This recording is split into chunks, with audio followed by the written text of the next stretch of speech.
Hi, welcome to the Crafts channel. My name's Corinne Brad and today I'd like to show you how to sew your own fidget cube. It's not like a fidget spinner unless you just want to spin it around your finger like this, but what it is it's a softer version of those plastic clicky, twiddly, turny fidget cubes that you've seen to help people concentrate, especially if you've got exams coming up, you need to revise, if you've got an elderly relative that's possibly got dementia and they just need something to fiddle with to keep their mind focused, or you're just bored, or you're in an interminable meeting, and it's something that you can do. You can ping bits of elastic, you can open and close poppers, you can use shanked buttons as toggles.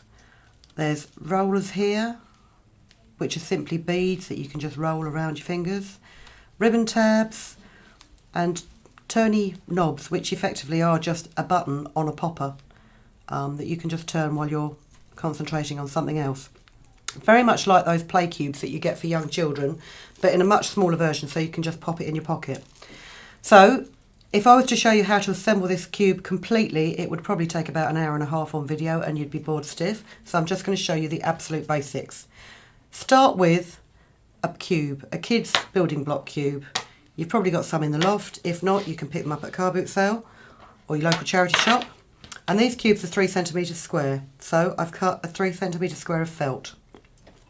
Then what I'm going to do is just stick my 3 centimetre square of felt very lightly to a scrap of cotton fabric, and then trim this so you've got about a 1 centimetre seam allowance all round. Grab yourself a needle and thread. And then what you need to do is you need to fold this fabric over the felt, just like you would do with fabric and paper if you were doing English paper piecing patchwork. Try saying English paper piecing patchwork really quickly. Hold it in place with a few tacking stitches. Fold those corners over, just like this. And you would obviously sew all the way round until you ended up with a patch like that.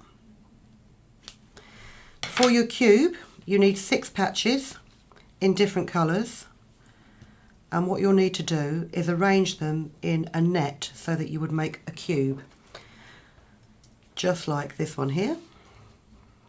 And they're sewn together by putting the patches right sides together and simply over sewing that seam with very small stitches so that you can barely see those stitches on the other side. You can obviously see these tacking stitches, they'll come out later. But this net will wrap around your cube just like that. Now you want to sew the pieces on there just like this. For example, these elastic straps. Got some white elastic here. It looks pretty horrible actually as white elastic. What does make it look much nicer is if you get an alcohol marker and you can dye the elastic with the alcohol marker. And the good thing about it is because elastic's obviously got a certain amount of rubber in it, which is what makes it stretch. But the alcohol ink will dye that as well, so that you won't end up with like a green cotton covering and then you can see all the white rubber. It actually dyes it pretty much all the way through and it will soak through to the other side. You will need to leave that for about 10 minutes, quarter of an hour before you actually stitch with it because the ink will come off on your fingers. But if you know what colours you're going to do it in advance, then you can just let it go in advance. Other things that we've got on this cube, as I say, toggle buttons, just like these. Or we've got a cat, you know, if you've got a cat lover, there's an owl. I've got boxes and a simple circle one. Because they've got a nice deep shank on them, it means that they're raised from the surface. So you simply sew them in place as you would normally a button, but they'll rock around and they'll move and they'll twiddle. Spinny block here, spinny button here is simply a flat button, a flat 4-hold button, and then I've sewn the male part of the snap fastener onto the back of it just by going through the holes. So then you'll take the female part, sew that to your fabric and felt, and once that's in place, this button will just snap back on top of it and it will spin round because it's almost like a bearing the way that it snaps together. It's not as smooth as a bearing, but it's smooth enough that you can spin it just like this. What else can we do? We've got popper straps here. And again, simply this is a strip of leather and I've sewn a press stud. What I've done is I've sewn the female part of the press stud to this with a button on the other side, and then you'll sew the male part to your cube like that. So they'll pop in and out. And as I say, I'd recommend using an extra strong thread, because if you fiddle with this a lot, you will find that it's working on the stitches each time. I'd also recommend that you use darker colour fabrics, because if you make this in white and cream and shades of yellow, it will get very grubby very quickly, because you'll be amazed at how much dirt you pick up on your hands without realising it.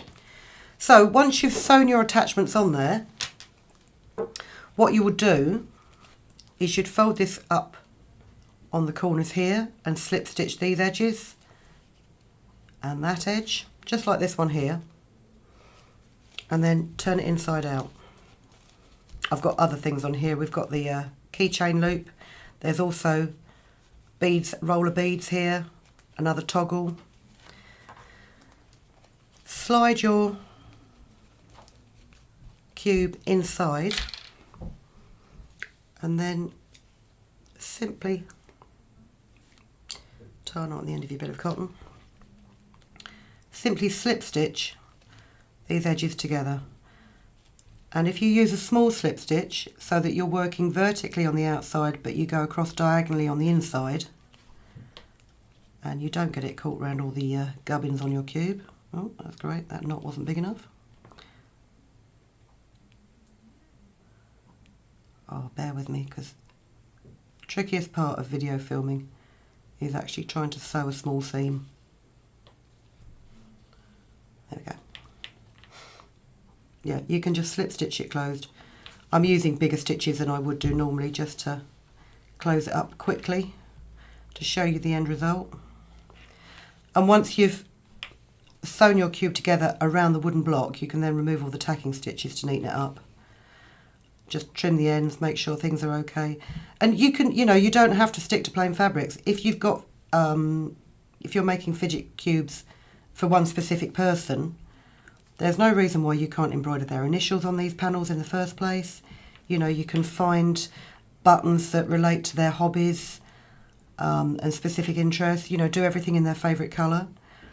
And as I say, they're not just for teenagers, they're not just for people that are studying for exams and things like that. You can make a fidget cube for an elderly relative, just for yourself, if you find it hard to concentrate or you get bored. I mean, I'm forever playing with bits of fluff and birdseed and God knows what that's in my pocket. It's just a habit. It's a really irritating habit, actually. But you'll find yourself rolling bits of lint between your fingers just because it's quite comforting. So let's just stitch this incredibly badly around here so I can show you this second fidget cube.